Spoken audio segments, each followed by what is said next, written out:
Assalamu alaikum. I'm Aksa Tariq, your host for today, and I'd like to welcome all of you to another session of CyberSectober 2023.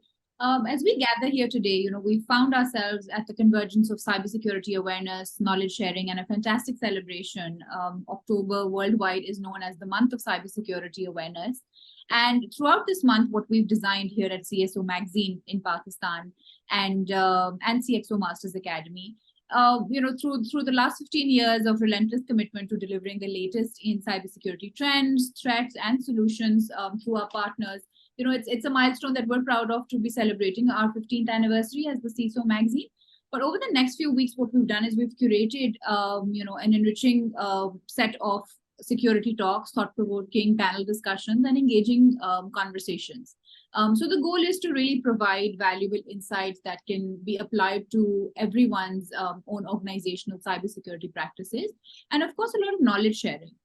We've been sitting on the other side of the table and, we've had these interactions with each one of you individually and at your organizations, but to really understand and keep things, light and easy while we journey through the complexities of the cyber world and how it has been evolving for the last couple of years, without any malware intended, of course.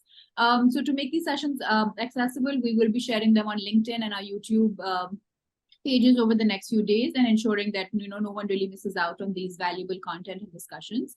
So in this spirit of collaboration and knowledge sharing, I would like to firstly thank our panelists here today for joining us and taking out the time and sharing their knowledge. I'd like to quickly introduce them and then kick off the discussion. So we have with us Mr. Iftikhar Arif, the General Manager IT at Muller and Phipps, Pakistan. We have Bilal Javeri, the Chief Information Officer at Lucky Motor Corporation, and Mr. Razi Farooqui, the Deputy Director, Cybersecurity Risk Management at K Electric.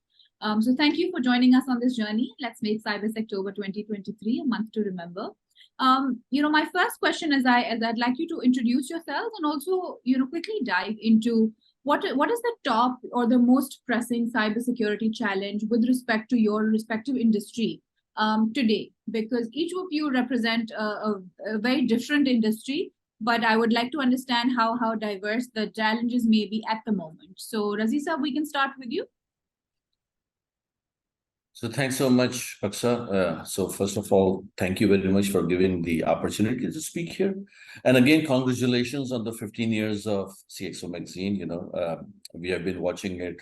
I believe all of us have been watching CXO for the last so many years. It has become like a flag bearer for CIO market, CXO market overall. I think today's conversation is very exciting, especially when we see around whatever is happening and the kind of threats, vulnerabilities, exploits. And we all are so much akin to these terms right now, because there was a time a few years back when it was not in the common jargon. And these things have now moved into mainstream. So even if you talk to, a fresh graduate, forget the fresh graduate, even if you talk to somebody in 10th grade, he's aware of the cyber awareness and cybersecurity. And I think that is really sort of a win for our industry. Coming back more towards your question, so I, as you are aware, most of my life has been spent within the financial and banking sector, and over the last few years, I've moved on the other side, on the utilities sector, on the power sector, right? And the power sector challenges are quite unique, and I think that is where the fun lies, because for it's critical infrastructure, and cybersecurity becomes part of what is now globally known as CIP, critical infrastructure protection. Now, as is expected, obviously, the more advanced societies, the more developed world have climbed the value chain, and they're there. But I think we are very fortunate that there is a lot of traction in the local market as well, regarding how do we go about protecting our critical infrastructure, and how and what are the challenges around that. Because, and I can tell you, because coming from a financial banking world, it was the security triad, which we've already known was CIA, confidentiality, integrity, and availability, and that is so much true in today's world as well. But interestingly, in the critical infrastructure protection, CIP space, critical infrastructure space, it's kind of turned on this head, so it's availability, integrity, and confidentiality. Because my generation plants and my transmission equipment and my, the power which is coming to your places is actually depending on its availability. So more than confidential, there's hardly any confidential information flowing into the circuits in your homes unless there is a smart meter. But there's obviously a power, and power is the lifeblood, it's the energy, right?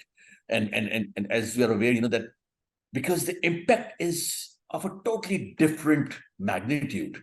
So an attack on a banking institution can make financial loss, reputation loss, but a cyber breach or cyber attack on critical infrastructure can actually lead to loss of human life. It can actually lead to compromise on the national security. And that is not and beginning, that is not in any way sort of any other, I'm sort of belittling any other sector, but I'm just trying to make my audience realize that there is a whole different sort of ball game on the critical infrastructure protection. The CIA becomes AIC, right?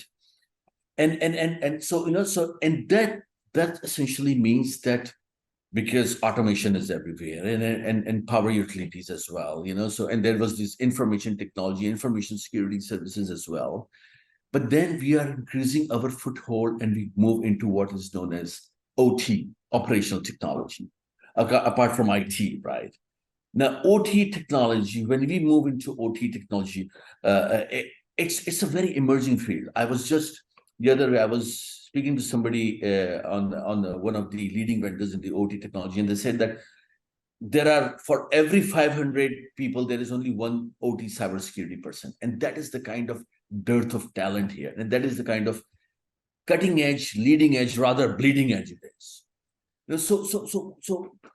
So coming back to your question, because when you consider power utility, the first, the priorities change. From CIA, it becomes AIC, availability, integrity, and confidentiality. Second is critical infrastructure. That is, it cannot be a BCP and DR. It has to be online, on there, 24/7. That also implies a lot more responsibility from a cybersecurity perspective. OT technology, we like to think, we as in power sector like to think that our generation transmission plants exist in a bubble. We do not talk to the outside world. And that is why we are sort of protected and insulated and isolated from whatever goes out there, whatever madness is there. We have a very strict structured life. And at the huge cost of financial cost, monetary loss, people are realizing, the industry is realizing that is just such a myth. So the myth that we operate in a bubble insulated from the outside world is not real. So that is shattered. We all are aware of the famous Stuxnet, how that sort of breached over a period of time, the insulation and isolation of certain countries, sensitive installations.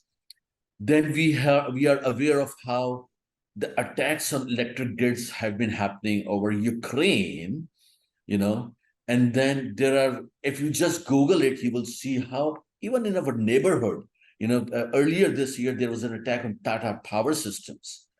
I'm not gonna, because this is a public forum, I'm not going to disclose the kind of attacks we see here, but just from a magnitude perspective, we see almost 500,000 attacks every month across our digital landscape.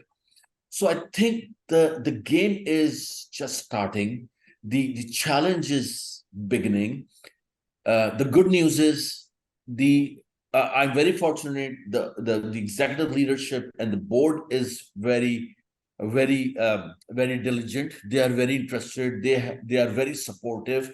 There is executive advocacy there to support all cybersecurity, to ensure that the cybersecurity is there. As you're aware, the NEPRA, the National Power Regulatory Authority, they published their cybersecurity framework back in October. It's been exactly a year now. Yeah. And we have been part of that. We are part of that CERT as well. So, and now there is actually the national CERT also. So I think fortunately, there is a national level awareness as well. Thank you. Thank you. Thank you very much. And, some of the points you touched upon, and I'd like Iftikhar Saab to now continue because he represents an industry, we were just talking about offline, that e-commerce is an industry which is targeting particularly the younger generation, the mobile first generation. And that's an area of his expertise as well. He's held significant awards locally as well as internationally. So Iftikhar Saab, I'd like you to bring in that other industry perspective, because whereas utilities is an industry which affects everyone, this is a more niche industry, but it's one which is more digitally aware and more savvy. Right. Thank you, sir. Sabse pehle to, thank you for giving me this opportunity. I'm just trying to connect the dots which Razi has mentioned in detail. Such important cheese here, because it's a learning and sharing knowledge kind of a platform. We have to understand that what is a cyber security. हम इस चीज को हम discuss करते हैं cyber war cyber चीज, लेकिन सबसे इम्पोर्टेंट एलिमेंट ये है कि हमें क्या प्रोटेक्ट करना है. We started with the definition of cyber security, जो कि लाइज करती है डेटा के साथ. It's all about data, right. मैं ये क्यों बात कर रहा हूँ? I am representing a distribution sector. There are two type of sector. There are private sector, जहाँ पे आपका डेटा फ्लो करता है. There are different sector, the government sector. दो कस्टोडियंस हैं इस वक्त दुनिया में जो कि डेटा के कस्टोडियंस हैं. एक गवर्नमेंट सेक्टर के ऊपर आता है, एक प्राइवेट सेक्टर पे आता है.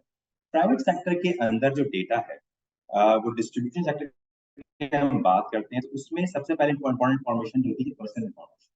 Being a distributor we have अगर मैं डेटा की बात करूं तो एमएनपी को मैं रिप्रेजेंट करता हूं. MNP is the largest distribution house in Pakistan that represent all the segments distribution में, pharmaceutical, consumer, telecommunication.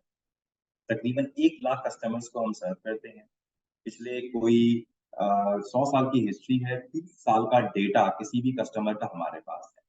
Now we are into a consumer sector as well. E commerce के अंदर तकरीबन कोई 4 to 5 मिलियन कस्टमर्स का जो data है वो हमारे पास, राइट. तो सबसे इंपॉर्टेंट चीज जो आपने सवाल किया कि ई कॉमर्स, उससे पहले मैं एक चीज बात करूंगा कि डेटा के ऊपर हम बात करें कि डेटा की प्रोफाइलिंग, डेटा की डेफिनेशन जानना बहुत जरूरी है. डेटा को प्रोटेक्ट करना इंपॉर्टेंट है, पर सबसे पहले ये भी चीज इंपॉर्टेंट है कि डेटा में क्या चीज प्रोटेक्ट की जाए. जिस वक्त हमने डिस्ट्रीब्यूशन स्टार्ट की, we were working on a close environment. लोग आते थे, कमरों में बैठ के काम करते थे, इनवाइसेस निकलती चले. द मोमेंट पाकिस्तान के अंदर एक रेवोल्यूशन आया और डेटा क्लाउड पे जाना शुरू हुआ, तो लोगों को एक चीज पे एहसास हुआ कि जी अब डेटा की एक्सेसिबिलिटी बड़ी आसान हो. Now we are using mobile phones. Now we are using internet application to access all kind of information. जहाँ पे ये ईज मिला, वहां पे एक थ्रेट भी आ गई कि जो डेटा का फ्लो है उसको हम किस तरीके से कैप्चर कर सकते हैं. तो हम ये बात करते हैं कि जी यूजर फ्रेंडली एप्लीकेशन होनी चाहिए. सेकेंड लेवल के ऊपर जिस तरह से हमने बहुत डिटेल में बात की कि साइबर के हवाले से बहुत सारे काम हो रहे हैं. सबसे इम्पोर्टेंट चीज साइबर अवेयरनेस. अगर हमें ये पता हो कि कौन सी इंफॉर्मेशन किस प्लेटफॉर्म के ऊपर शेयर करनी चाहिए, क्या कंटेंट शेयर करने चाहिए, कि उसकी रिलायबिलिटी को कैसे चेक करना चाहिए. तो coming back to your question, e commerce के अंदर जहाँ पे बिजनेस को बूम मिला, एक वेंचर मिला, एक वर्टिकल लाइन क्रिएट हुई है, वहां पे साइबर जो थ्रेट्स हैं वो बहुत ज्यादा जो है कि वनरेबल हो. मैं अगर आपको कंपैरिजन बताऊं, मैं I been taking care of this department since last 11 years. पिछले लास्ट 7 जो स्टार्टिंग 7 इयर्स थे, कभी भी हमारे साइबर अटैक्स होते हैं वो एक सर्टेन लेवल से ऊपर नहीं गए. लेकिन now days we are encountering 100 attacks per hour on a daily basis. ये मैं प्राइवेट सेक्टर की बात कर रहा हूँ. रजी साहब and Bilal have their different opinion, क्योंकि इनका जो है पब्लिक सेक्टर से ताल्लुक है, इनके पास साइबर अटैक्स का वॉल्यूम हमसे कहीं ज्यादा होगा. तो जो इम्पोर्टेंट चीज जिस चीज के ऊपर हमें आज बात करनी चाहिए, एक तो डेटा की डेफिनेशंस के ऊपर, क्या चीज डेटा को प्रोटेक्ट करना चाहिए, and the key element for using the B2C application वो है अवेयरनेस. हम में से बहुत सारे लोगों की एक आदत होती है कि जब कोई एप्लीकेशन डाउनलोड करते हैं तो जो फर्स्ट उसका एक कॉन्ट्रैक्ट आता है, उसमें से 99.99% लोग पढ़ते नहीं, एक्सेप्ट करके आगे बढ़ते हैं. ये एक बहुत बड़ा चैलेंज है. तो हमारा प्लान ये था कि जब हमने अपना ई कॉमर्स लॉन्च किया तो उस पेज को बड़ा सिंप्लीफाई कर, ताकि हमें ये पता हो कि हमने क्या इंफॉर्मेशन एक्सट्रैक्ट करनी है और क्या इंफॉर्मेशन देनी है। अनफॉर्चुनेटली पाकिस्तान के जो लॉज हैं, डेटा प्रोटेक्शन बिल्स अभी तक पास नहीं हुआ है, जिसमें बहुत सारे फीचर्स जो है, बहुत सारी डिबेट्स हैं जो ऑन हो चुकी हैं। इसके अलावा जो बाकी के फ्रेमवर्क्स पाकिस्तान में इस वक्त अवेलेबल है, उनकी क्लैरिटी ना होने की वजह से हम जैसे ई कॉमर्स के कस्टोडियंस हैं, उन्होंने उन फॉर्म्स को बहुत डिटेल लेवल पे कर दी टू सेफगार्ड आवर रेपुटेशन। तो एक एक लेमैन को, एक स्टूडेंट को या एक मोबाइल यूजर को ये अंदाजा ही नहीं होता कि वो किस चीज को साइन अप करे। So that's the, I think, the brief introduction and the challenge which we are facing from the e-commerce side. Thank you very much. Over to you, Bilal. Thank you so much, Aksa. Thank you for having me. Acha, whatever Iftikhar and Razi Saab said, I 100% totally agree with that. And what I would say is sort of like a continuation or a combination of that as well. Acha, just like Iftikhar said, previously everything was separate in silos and working in independently. Now, in the more connected era, this sort of connection has moved into the automotive world as well. We see that more and more devices are interconnected with through each other, through our phones, through each other, through connectivity. And we can see that our personal mobile devices are now connected to almost everything. In an automated home, it's connected to our electricity supply, it's connected to appliances, it's connected to vehicles now, touching upon that. And with the advent of EVs and hybrids in our country, ये और भी बढ़ता जा रहा है. So the biggest threat, in my opinion, are in two areas right now. One is automotive manufacturing, and the energy industry, the power industry. Manufacturing side in the automotive industry is also extremely connected through embedded applications, manufacturing execution systems, and a lot of systems completely automated throughout the production chain. So we're talking about robots doing most of the work. We're talking about automatic scanning, automatic system entries, inventory control, and stuff like that. So any sort of breach, any sort of a bad actor gaining access to those systems can cause a lot of losses for the industry. Especially again, Pakistan ki baat kare. In Pakistan right now, the automotive industry is facing very challenging times. So due to these reduced demands, production schedules are sort of very scarce. Okay? And they're very carefully planned. For example, to meet the demand, there might be few days within the month that are marked as production days. So those few days are carefully planned in order to save costs and efficiencies and overhead. And any attacks or system outages within those days can cause a lot of losses and a lot of business loss and manufacturing loss as well. Coming towards the connectivity of vehicles, we see that we were moving towards a trend where public charging stations are like so this now those bad actors want to gain access to those ATMs. The same way electric charging stations are as vulnerable as any of those attackers gaining access to your car system or the central system can reduce things like the battery life of a car significantly or the navigation system or the system metrics as well. So it's just like gaining access to your mobile phone. If since your mobile phone is connected to your car, all your information is in there. The social media is now fully connected with the car, and just it becomes an extension of your personal mobile device. तो मैं यही कहना चाहूँगा कि starting it off, your car is no longer just a piece of equipment that you used to drive. It's now a connected device with your mobile, and it's the same way how phishing attacks target an end user within a company through an email attachment or anything. Now they have another sort of touch point for an attack on the auto manufacturer as well, because that phishing attack when it happens with your connected car is directly connected with your central command at the headquarters as well. So this becomes a whole new route for an attacker to come through your phone, through your car, to your automotive manufacturer and create a havoc over there. So I would say that this is two of those biggest concerns to operation technology mein hai, and the connected technology that's happening right now in our vehicles.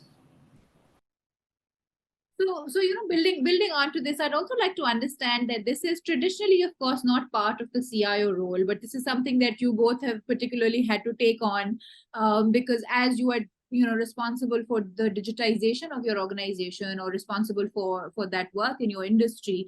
And I'd like two perspectives, one from Iftikhar and Bilal, and the other one from Razi Saab, because he's actually sitting on on the other side where he's heading the cybersecurity department. So the formation of the cybersecurity department within organizations in Pakistan is relatively new. 15 years ago, when we started the CISO magazine and CISO awards, there were barely one or two security. I don't even think that was a head designation. It was just one role which was defined, right? But that, of course, has changed significantly. So I'd like to understand, any effective collaboration between the IT and cybersecurity teams that has led to, better cybersecurity outcomes within your organizations, or if that's something that you're working on at the moment. Because I know and I understand that cybersecurity at this point, or operational technology at this point, is an important concern for each one of you and your organizations. But what are we looking at internally as a structure as well? So Iftikhar sir, we can start with you, move on to Razi sir, and then. Okay. अच्छा अक्सर एक चीज तो ये है कि this is not a new concept of a cyber security. Her organization का चौकीदार हमेशा से मौजूद होता है. It depends upon the JD of the चौकीदार कि वो now turn into a security guard. That's the transformation of the JD from a चौकीदार to a security guard, and it happened in all the corners. CISO का role जब से bank exist करते हैं, जब से ऑर्गेनाइजेशन एग्जिस्ट करती हैं, CISO हमेशा से अवेलेबल. लेकिन नाउ डेज हुआ ये कि जो डेटा का एक्सपोजर है और जो एक्सेस पॉइंट्स है वो इस हद तक बढ़ गए हैं कि उनका रोल बहुत इंपॉर्टेंट हो गया है. पहले भी इंपॉर्टेंट था, सेफ गार्ड के स्पेसिफिक टूल्स इस पे काम करते. जब से आपका data on a cloud system आया है, ये जो ओपननेस आई है, उसके बाद से एक तो ये collaboration between the development team and the information security team जो है बहुत ज्यादा बढ़ गई है. इससे पहले हमारे पास, क्योंकि अगर मैं टेक्निकली बात करूं, जो सिस्टम डिजाइन होते थे वो एक्सी बेस्ड हुआ करते थे, डेस्कटॉप एप्लीकेशन होती थी, वहां पे पेन टेस्ट वगैरह नहीं हुआ. ये पेन टेस्ट कब स्टार्ट हुआ? जब एक एप्लीकेशन को मल्टीपल यूजर्स ने एक्सेस करना शुरू किया डिफरेंट मीडियम के थ्रू. जब वो मीडियम लैन से निकल के वैन पे गया और वैन से वो जब क्लाउड पे चला गया, तो इसका मतलब है उसकी टेस्टिंग मैकेनिज्म बढ़ती चली.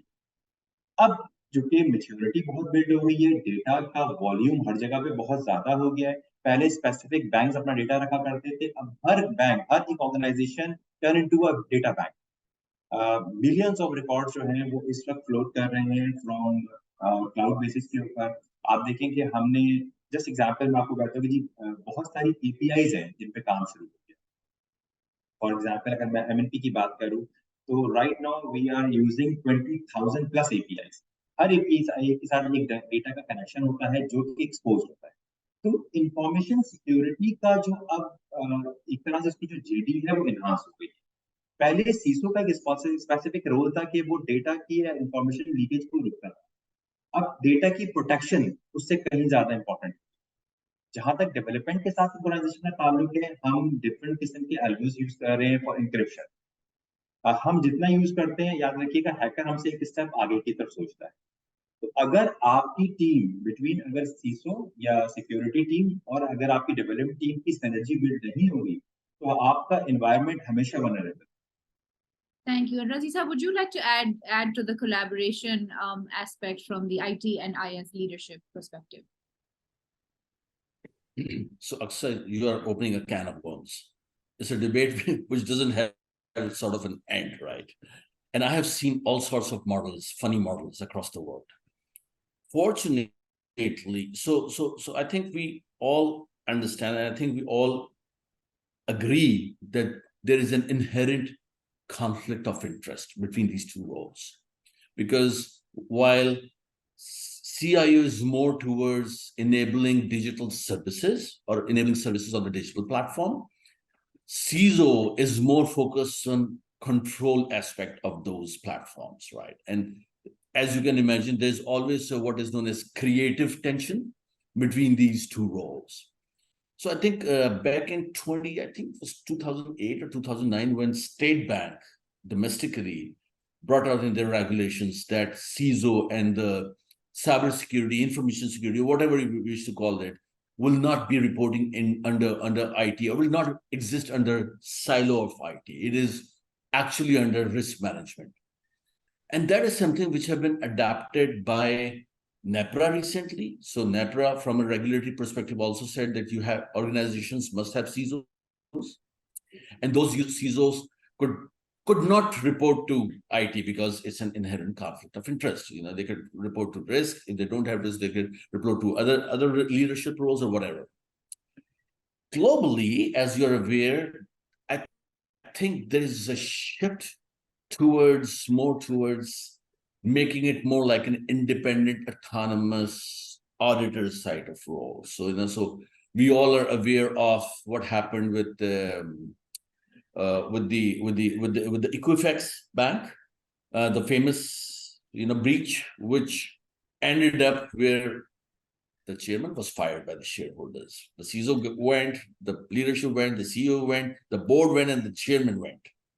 And I think that is the kind of impact which is driving people on taking these radical new approaches on controls. I think domestically, we are still a bit off. That's one aspect. But I was certainly second what Iftikhar just mentioned, that you cannot really exist without active collaboration and support. But I may take a divergent view of what Iftikhar just mentioned, because this role and these collaborations really not driven by the platform. So whether that was on-prem, whether that was data centers, we have clouds today, we can have grids tomorrow, or whatever. But that creative stress and tensile, along with that collaboration dimension, is really important. Now, we are all aware, you know, Iftikhar just mentioned APIs, 20,000 APIs. Wow, that's a huge lot. And we all are aware that since, at least for the last 2 years, OWASP Top 10, which is like the top 10 attack vectors, they have started publishing top 10 API attack vectors. And that shows, and the funny thing is, typical or more traditional cybersecurity protection mechanisms like WAF or level 7 or level 5 sort of protections are not even, or SAST or DAST are not even effective against those. So I think that's a whole new challenge. Add to this mix the whole new flavor of shift left, so we have DevOps, which is now evolving to DevSecOps, and how the shift left and where. So I think the collaboration is coming. We all are aware of how PMP and PMI and Agile Scrum, all these project management frameworks are making it mandatory that there have to be a security phase gate review. Along with benefits realization phase gate reviews, there should be security phase gate reviews, which circles back and feed into our shift left DevSecOps sort of thing, So yeah, and I think it's interesting, and I think we will continue to see the evolution of this interesting space. Yeah.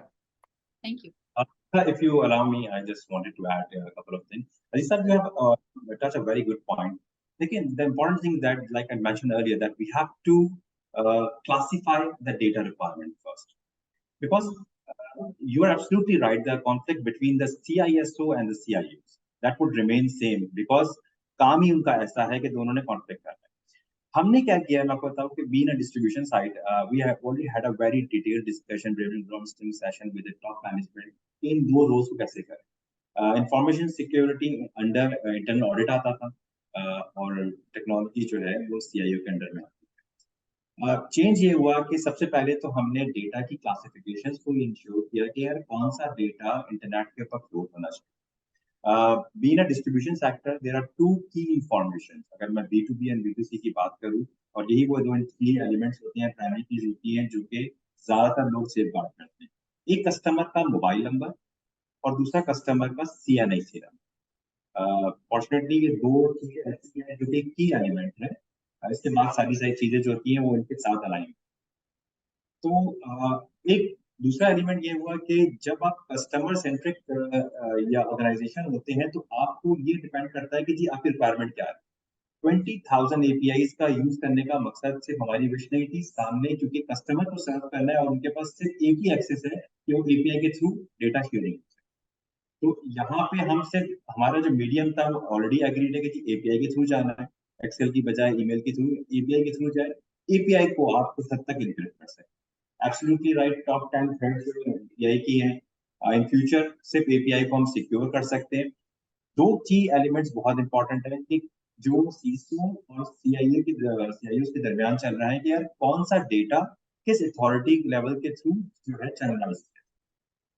यही बात हम आगे अपनी organisation में भी और बाकी के जो फ्रेमवर्क्स हैं गवर्नमेंट में भी बात कर रहे हैं कि कौन सी इंफॉर्मेशन, अभी अगर आप देखें जितनी भी हैकिंग होती है, अगर कोई चीज हैक होती है और हैक होने के बाद for example customer related information, मैं अगर आपसे कहूँ कि जी एक टाइम स्टोर या टाइम मेडिकोज की कोई इनवाइस आप देख रहे हैं तो आप उससे क्या हासिल करें, उस इनवाइस में उसकी क्वांटिटी आ रही होगी, चीजें आ रही है। लेकिन अगर कोई फाइनेंशियल ट्रांजेक्शन लीक हो जाती है या कोई की इन्फॉर्मेशन कस्टमर की, उसका CNIC या उसकी फैमिली का रजिस्ट्रेशन सर्टिफिकेट की इन्फॉर्मेशन लीक हो जाती है, दैट्स अ की थिंग। तो वी हैव टू क्लासिफाई, और वो क्लासिफिकेशन जो होती है it's a joint responsibility of the technology and the seesaw security officers के साथ कि कौन सी इंफॉर्मेशन किस लेवल के ऊपर शेयर करनी चाहिए और किस लेवल किस मीडियम से। दैट्स मतलब जस्ट एग्जांपल कि जो कभी हम प्राइवेट सेक्टर के तौर पे इन चीजों को फोकस करें। जी अच्छा। Thank you. So, Bilal, I'll bring you the same question on collaboration, especially between or the overlapping of the role between IT and cybersecurity teams that, whether it's led to better cybersecurity outcomes within your organization, past or present?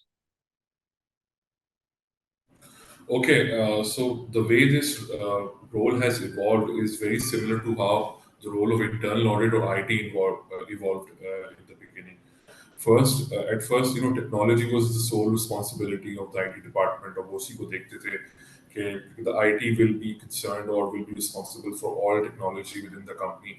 But soon we started going towards the trend where technology became part of each department, and the responsibility for analytics and business analysis, came onto the business users as well.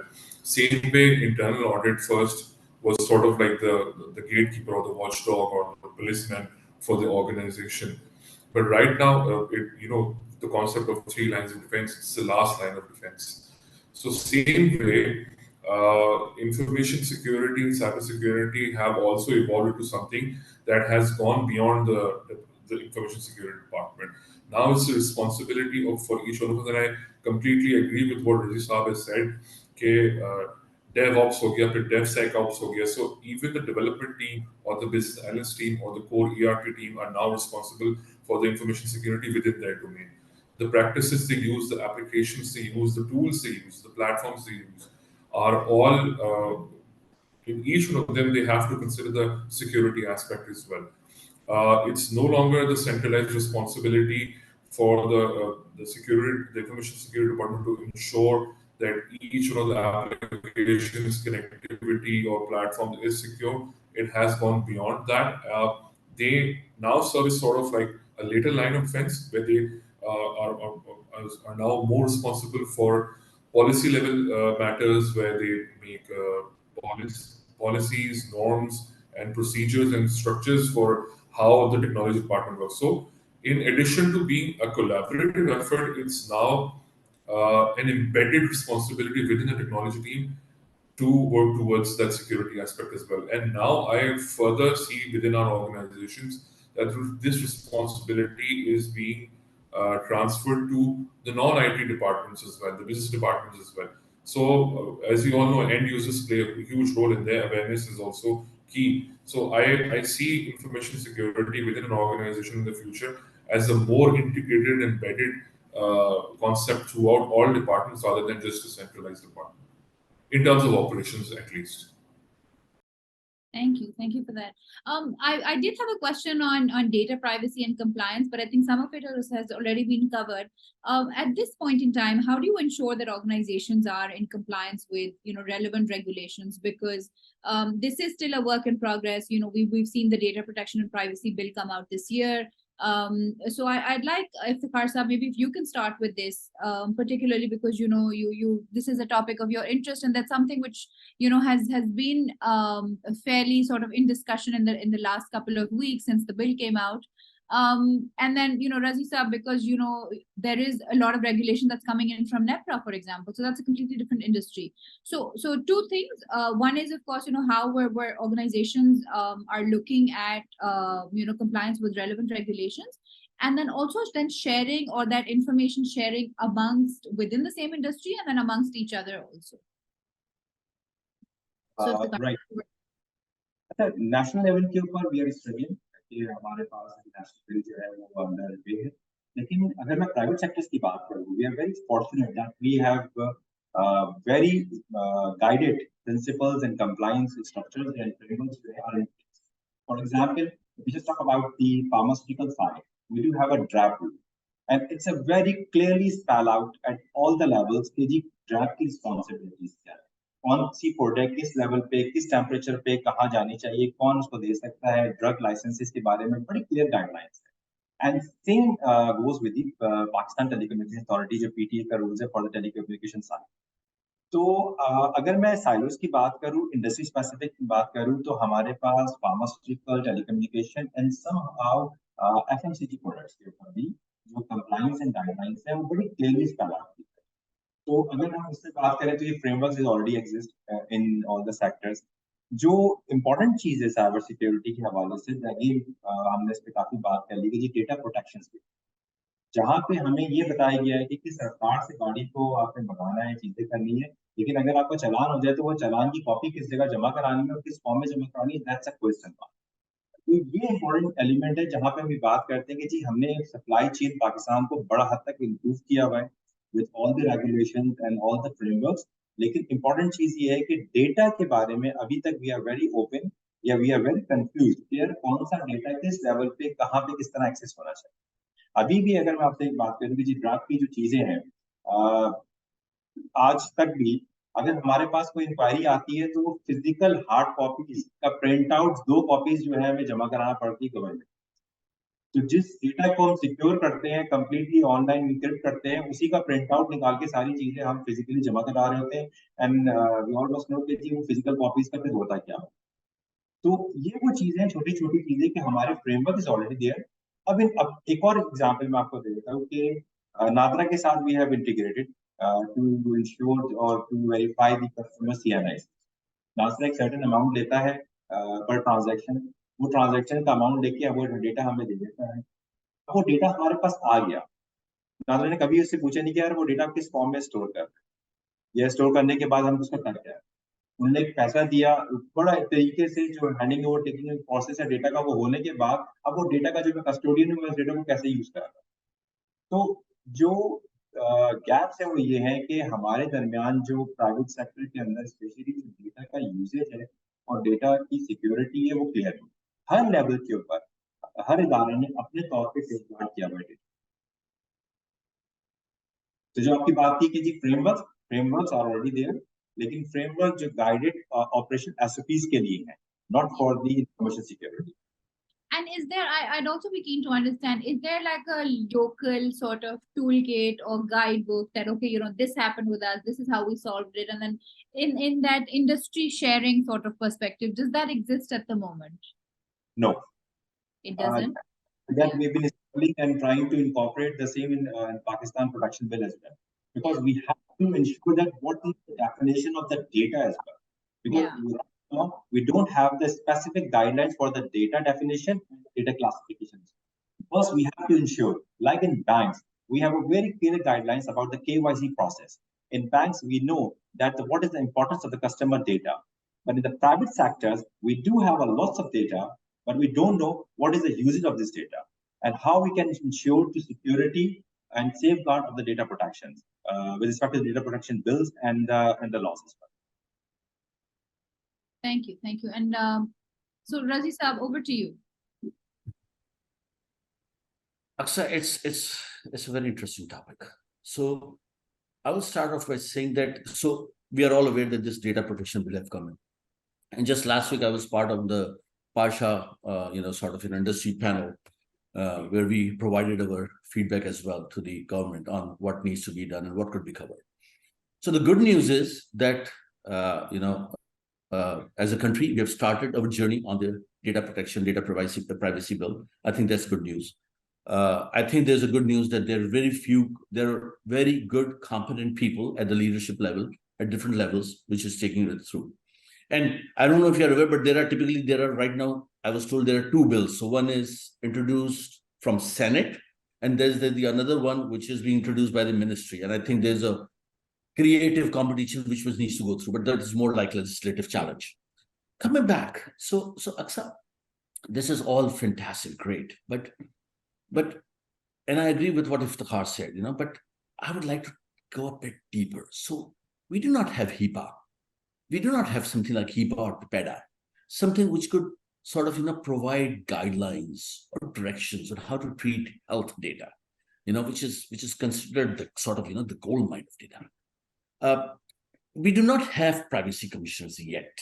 We do not have data protection officers yet, although those roles have been identified within the bill.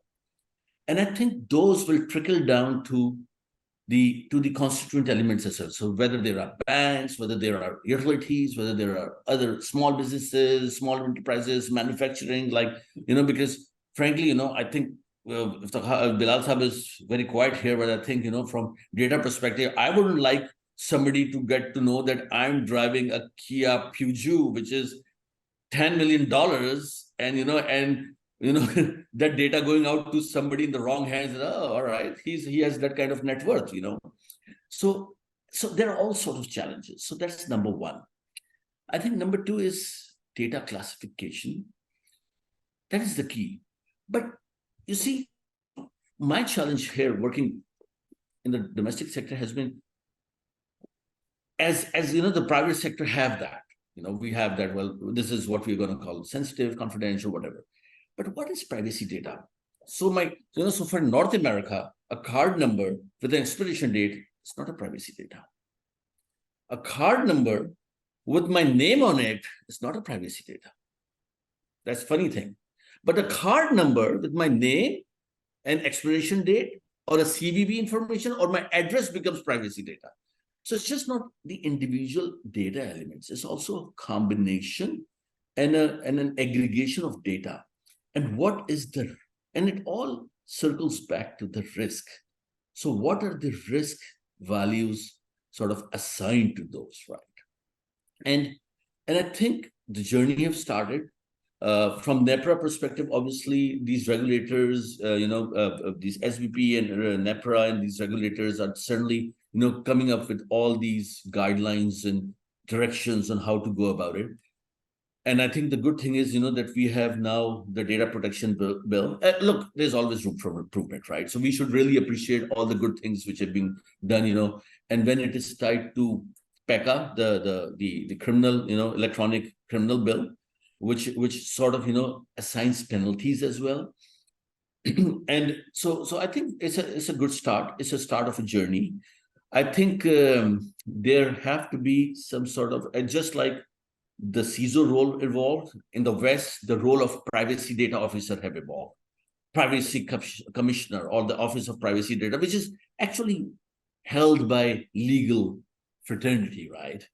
And I think over the next few years, this is how it's going to evolve here as well as the area grows, because if you look globally, the conversation have steered towards protection of privacy data and privacy, access to privacy related data, right? And that is driving and defining a lot of these tools, investments in tools, technologies, and processes, which is around cybersecurity. So that is my take on it. Yeah. I would like to add something if possible. So I think this is always a work in progress, because if you look at it, it's like a journey where things keep adding on in front and get eliminated from the back as well. So it's sort of like a list that goes on and on. Because I'd agree with Razi Saab when he says that the data itself is not as big of an issue as what can be done with the data. Let's say, for example, the same card details on a platform where you have MFA are of no use, right? So आपके पास सारा card का data आ गया, you cannot purchase anything unless you have the person's phone as well और वो code आ जाए. At the same time, if the platform does not support MFA, you can buy a fortune with that information as well. And at the same time, as technology progresses, as stringent measures come into play, जो tail end of that concern है वो निकलता आता है. That data is no longer a concern, security concern. But at the same time, as technology progresses, it gets more and more integrated into our daily lives. More and more data gets exposed. So newer avenues of manipulating that data keep coming in, and at the same time, that data that we once considered very important or critical is now no longer a concern because of security measures. So I think our bill also needs to be continuously evolving in that aspect as well.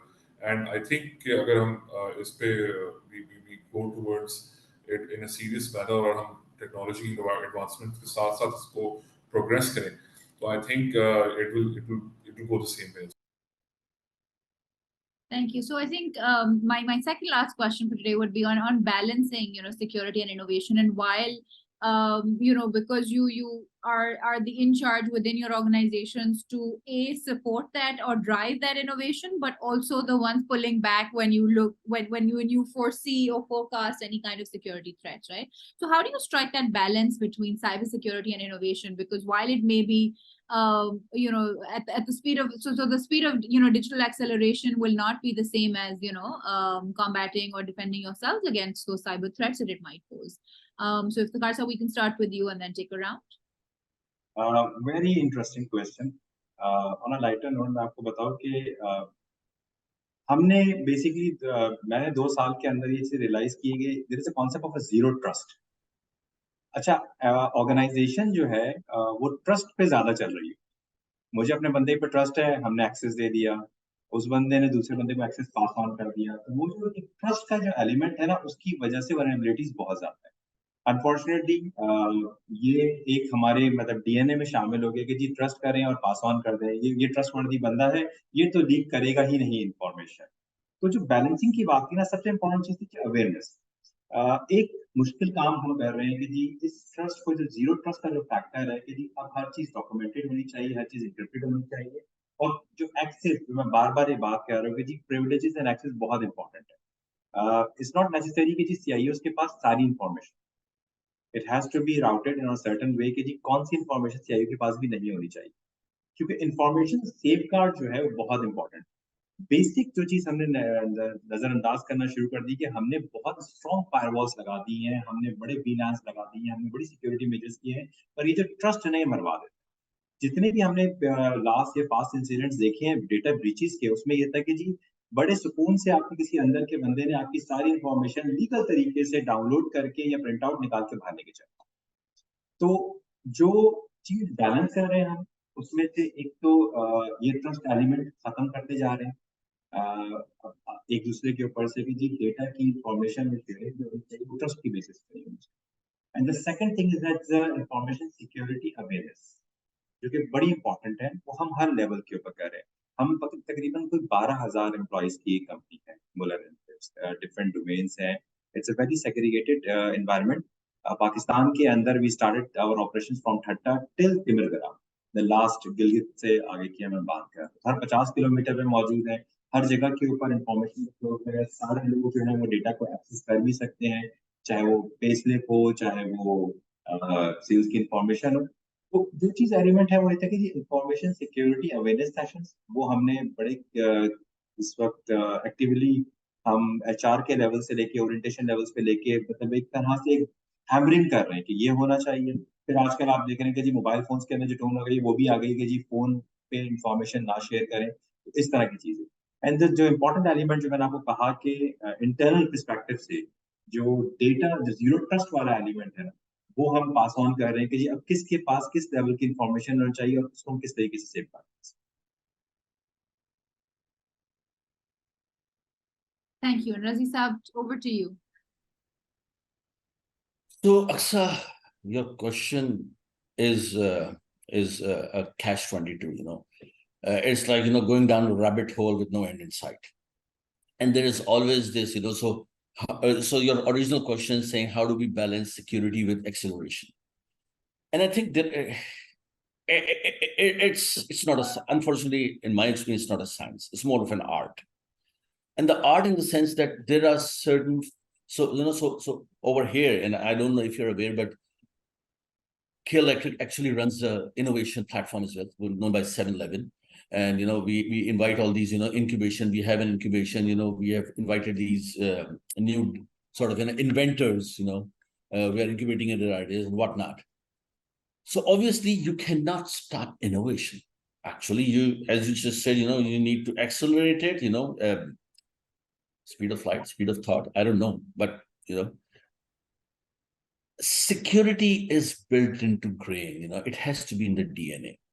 Now, I'm not saying there has to be data classification from day one, but what is known as foundational security, elements, so let's ensure that there are foundational security elements are there. And that's actually circles back to, so what I do see a practice which is now gaining traction in the domestic market, but which is established practice globally, is a security architectural assessment of all those things which are coming up, going into production or going to beta.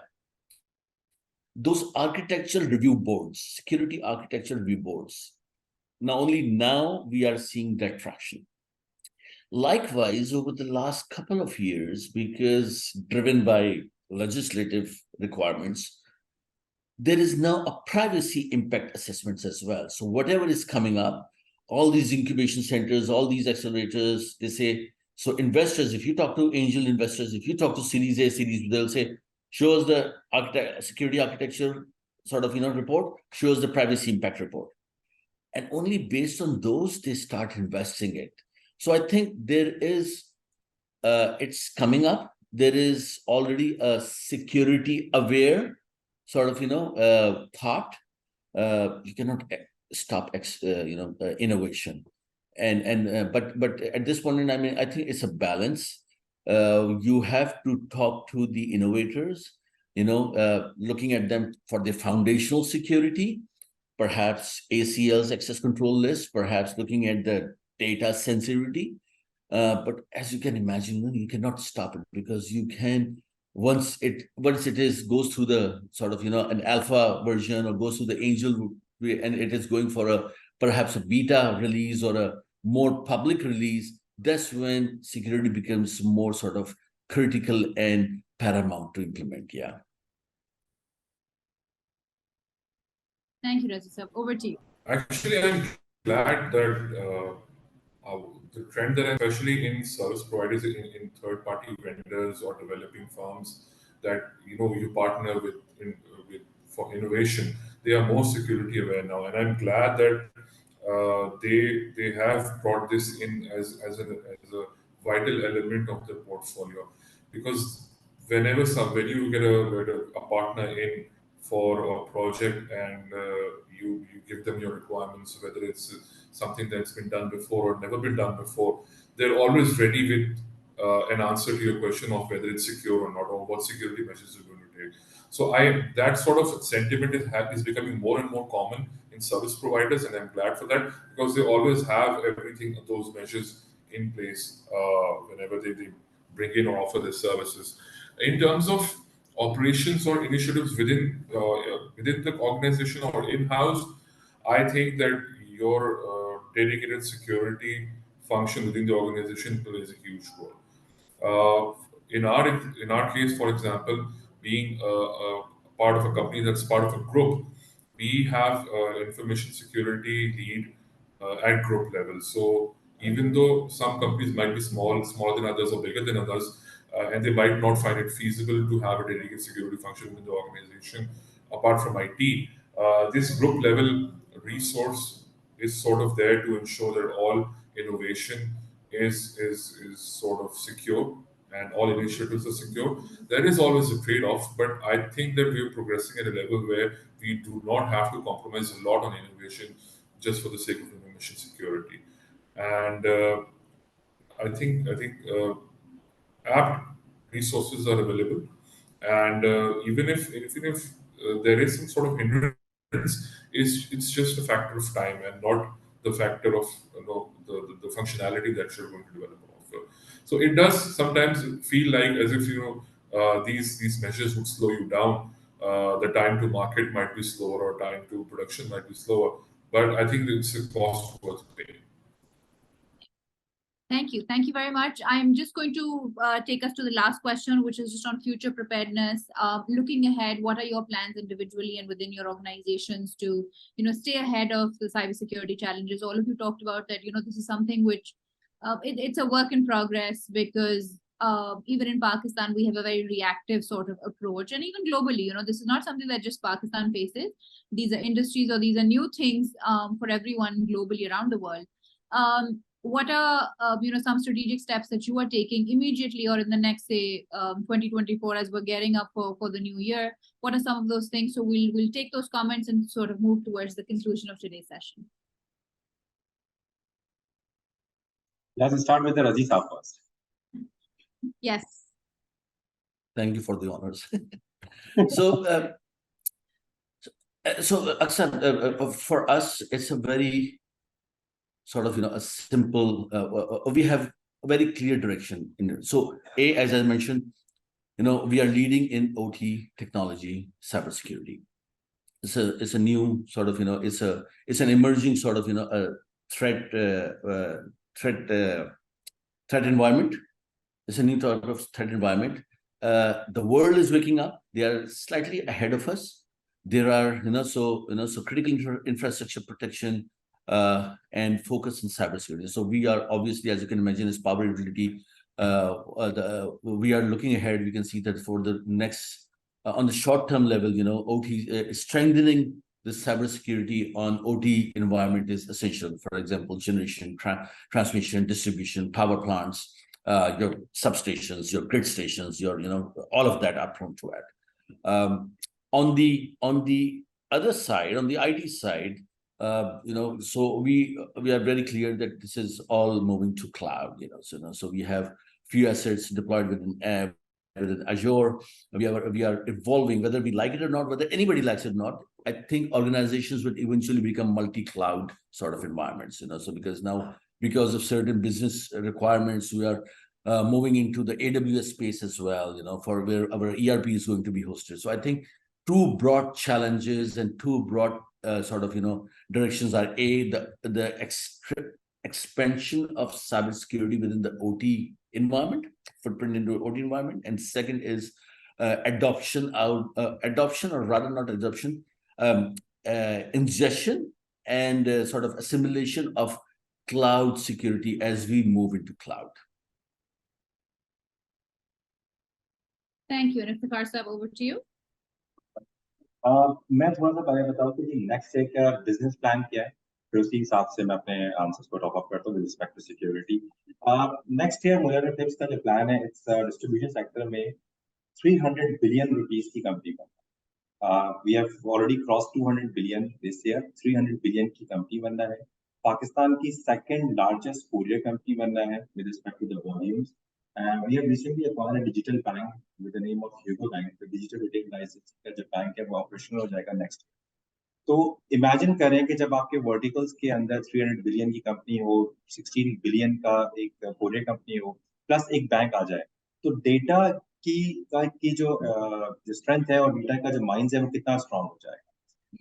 This year we have already established our information security department, independent department. जिस पर सब बिल्कुल मैं agree करता था इनसे कि वो एक साइलोस में वो एक डिपेंडेंट डिपार्टमेंट जो इंटरनल ऑडिट के अंदर काम कर रहे हैं, टॉप मैनेजमेंट के अंदर काम कर रहे हैं.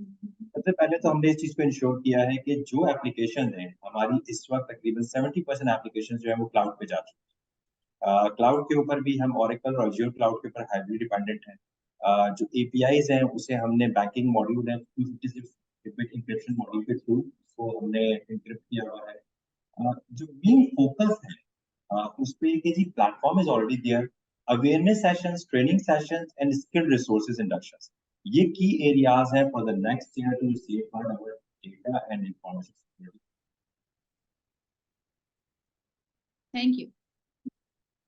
So Bilal sir, lastly to you.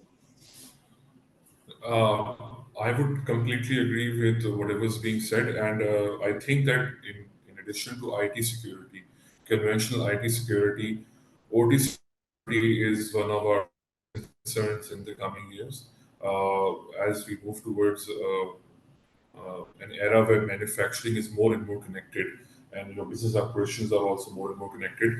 The threats are becoming more and more severe because any that takes down your entire manufacturing system or your supply chain is a huge sort of threat and has an unprecedented impact on a manufacturing company or a company that relies a lot on your operational technology.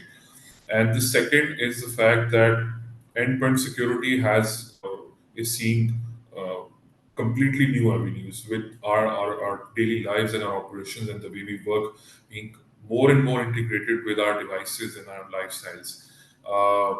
The products that we manufacture are now more and more connected with our lives and our devices, and now this creates a whole new avenue of threat within the endpoint domain to our products as well. So sort of like there's the OT part of it, which is completely technical and operational, and then there's the endpoint security part, which is connected to your devices and your products. So this sort of widens the horizon for information security and cybersecurity to the extent that in this country we would have never imagined. A car manufacturer would have never imagined कि यार उनकी गाड़ियों तक में जो है वो information security threats आ जाएंगी, and they would have to have certain protective measures in the interfaces of their vehicles as well. And at the same time, they would have never imagined that their operations or their manufacturing would be so connected to technology that they would have direct threats coming in that aspect as well. So with IT security and cybersecurity in terms of network applications, server-side protection, right in the middle of it, of course, that's the chunk of it. But now it's widening, the horizon is widening, and we need to be prepared for this because concepts like cyber warfare and attacks that are non-financial and just for the plain sort of create animosity are thoughts that that are a nightmare for any company. So we're looking at a future that is very promising as well, and a future that we have to be well prepared for and ironclad for as well. Thank you. Thank you. So just to conclude, I think the waves of disruption caused by the pandemic and, understanding how the cybersecurity landscape is also evolving, new challenges are going to continue to emerge. And I think IT and security teams have found themselves in a perpetual sort of state of understaffing. We didn't get a chance to talk about, understaffing, but I always joke about, when I started working in this industry, the industry academia divide or the talent gap was it was a hot topic back then. And I don't think that's changed in the last, decade and a half. So I think navigating, that intricate landscape of compliance, cultivating trust, as Iftikhar Saab said, safeguarding critical business assets. So all of this, I think, I hope that these discussions that we're hosting through our CyberSectober and others through our platform can stimulate a thoughtful and, informative guidebook on the challenges, the strategies, and the future of future directions for IT and cybersecurity in the face of evolving threats and vulnerabilities. So once again, thank you to each one of you for sharing your insights and your knowledge with us and taking out the time. Anything else that you'd like to say before we conclude? Thank you for arranging this event. Very informative. Thank you. Thank you very much. Thank you very much.